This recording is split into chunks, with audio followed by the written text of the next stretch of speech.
Greetings YouTube and welcome to Awaken the Dragons 20. Today I'm going to be talking Disaster Dragon, and in particular a card that can breathe new life into the deck. If you're like me, you've probably seen Awaken Zero's last two videos, and if you haven't, shame on you, go check them out.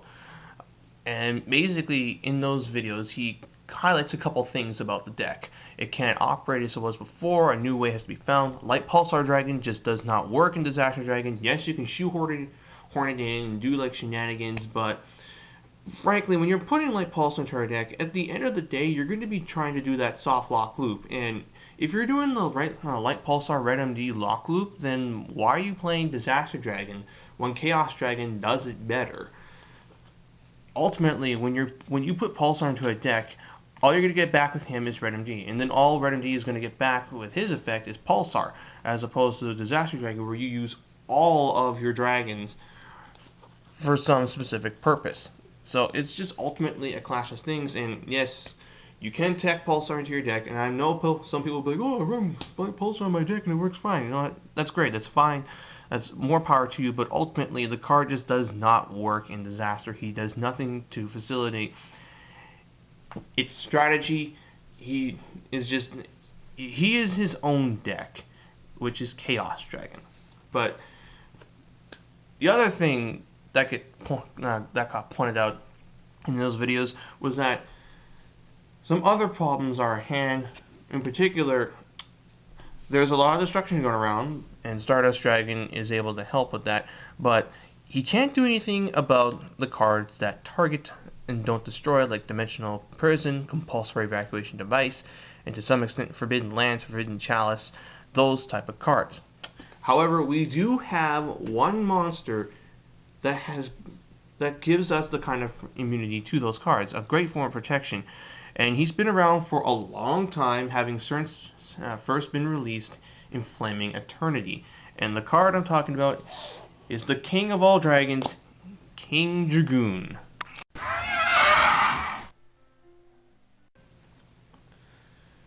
Okay, so for those of you who may not be familiar with the card, as he is quite old and he hasn't seen play in Disaster in a couple years, King Dragoon is a level 7 Dark Fusion monster with 2400 attack, 1100 defense. His effect is, as long as he is on the field, Dragon-type monsters cannot become the target of your opponent's card effects. Period. Furthermore, once per turn, you can special summon any Dragon-type monster from your hand that can be special summoned. So, he's able to drop monsters from the hand, like Red Eyes Darkness Metal Dragon, which then can pull out dragons from the graveyard. But he can also get utility dragons, like Kwakamiru Drago if you're main decking it, your Beb, Apocalypse to pull a dragon from the graveyard back to your hand, Exploder Dragon to take out what he needs to do, and then you could just simply get another Mass Dragon from your hand if you feel the need to do so. So he can get dragons from the hand onto the field in order to start rushing. But more importantly, he gives your guys immunity to a lot of the problem cards that are out there. Compulse, Prison, Lance, Chalice, Veiler, Blackluster Soldiers, Banish Effect.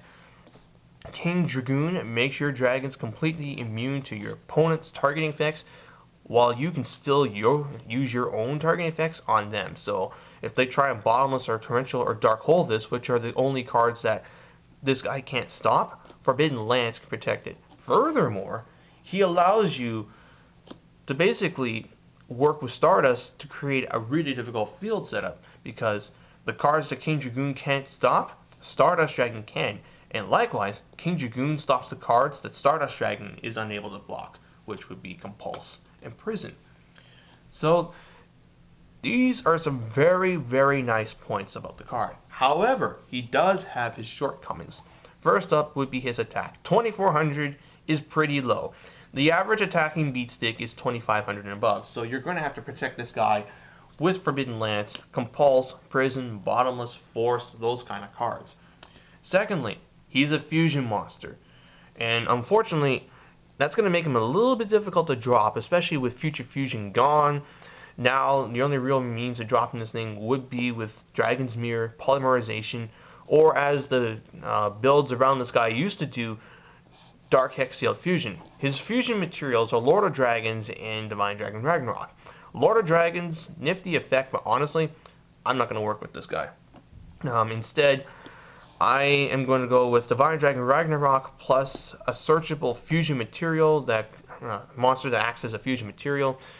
Ragnarok does have a couple things going for it. In particular, it's a 1500 attack for less dragon, so that immediately makes him tutorable with Mass Dragon. He's also a vanilla dragon, which makes him tutorable with Gebeb.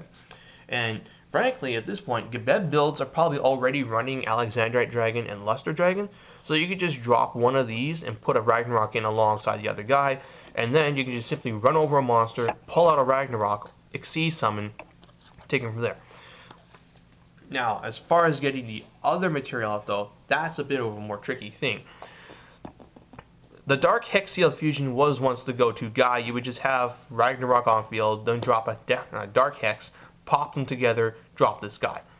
And while it still remains viable, the other way I've noticed that people want to drop King Dragon alongside Divine Dragon Ragnarok would be utilizing the same strategy that I used with Red Ice Erratic Dragons, which was Tour Guide plus Versago the Destroyer, which I used back then in order to make Meteor Black Dragon. Well, the same strategy can be used here. Tour Guide can pull out Versago.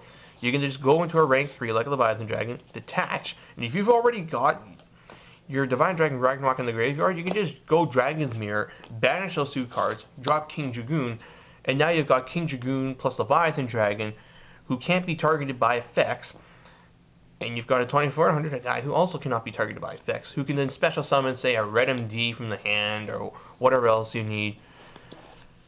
So it's a pretty good setup. Now, the question is, how do we go about making a consistently viable King Dragon build? That I unfortunately do not have the answer yet for. I do have a rough idea of what kind of build I want to run. It's kind of like just, like, these are all I know are going to be in for the deck for certain. 3 Mass Dragon, 3 Gebeb, Delta, Exploder Unit, Divine Dragon, and so forth and so forth. And that's pretty much it for this segment. King Dragoon, he's sitting at about $10 right now, so he's not a very difficult card to obtain. He's a bit old though, so it might be difficult to just find it, but if you can find some in your friend's binders, I'd trade for it. At least pick up 2 copies. The only thing at this moment I can think of would be ratios. I'm thinking 2 Dragon's Mirror should be ran in case the first one does get stopped with warning, because they'll probably they'll see you play it and they'll think, oh god, he's trying to draw a 5-headed dragon, I gotta stop that shit. And while that's a great psych out move, no, you're just trying to get this guy. Although I do think actually this and a 5-headed dragon would be the ideal cards to run in the extra deck alongside rank 3s, rank 4s, and some synchros. Extra deck space is actually going to be very, very tight now that I think of it. But yeah, all I can really say is to the guys who have been sticking with the deck through thick and through thin right now, good job, keep it up. We're trying to think of something, so just hang tight, and I will get back to you with results as they come. Until then, thank you all for watching. Until next time, take care.